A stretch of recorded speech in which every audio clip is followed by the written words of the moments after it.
Good afternoon and welcome to the video tour of my studio. Yes, this is cleaner than it has been, trust me, even though it still looks a little cluttered. I'll take you on this little tour starting over here where I write my patterns and blog posts. I have a standing desk that I created out of an old antique box. I use two computers because one will have my program open on it, my design program, and the other will have my my Word program where I have to type up the patterns. That way I don't have to keep switching back and forth between programs. I can find what I'm looking for quickly. I do have a chair in case I do get tired, but I do like to stand because I'm usually sitting when I'm sewing, so it's good to get some standing in during the day. Here's two of my printers that are working a lot when I print patterns, and my third over here. And then on to what I was talking about with the cabinets that we purchased at the home improvement store. We've got one on this side, and it's backed up against the similar one right on the other side. Big countertop on top, so on this side I get a cutting table, and on the other side I get my big board where I can iron large pieces of fabric.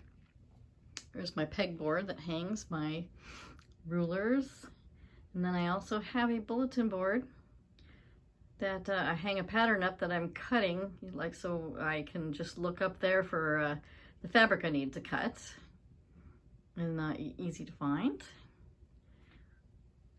Now over here to my sewing table, I do have some quilts stacked up because I have a trunk show I'm sending out.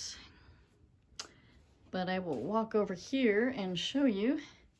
This is my sewing area, and it's nice and spacious. When I'm ready to do machine quilting on a little bit larger of a project, I do set up some tables on the side and behind to carry the weight of the fabric. But like I said in my post, I like antiques. I have this cute little sewing drawer. That's my cup holder when I'm over here sewing. And here's my antique cabinet. You'll recognize some of the blocks from previous blocks of the month, but this is where I store a lot of my smaller fabrics like strips, all boxed up. And then these cupboards that I had shown in the picture, I've got tubs of fabric in here, and I have them labeled by size, color. So all of these cupboards are filled with fabric, and these top drawers are filled with wool. I have them separated by colors. Some are a little bit messier than others. So that's my personal stash of wool. And then I have these drawers over here full of the wool that I use for my kits. And more wool over here. These are all smaller pieces of wool. And that is about it. Ooh, let me show you there's my door stops on my sewing machine that kind of tilts it forward and gives me a good view.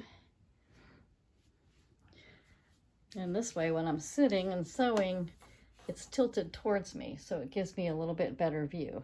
And I'm not bending over my neck at a bad angle when I'm sewing. So that's my brief little tour of my sewing room. It's not very big and glamorous. It's in a basement, and that's my design wall. But I really enjoy having this space because in my old house, my design space was a small bedroom that was also used as our home office. So I really didn't have a whole room. I had half a room. So I guess that falls under be thankful for what you have. So that is my tour.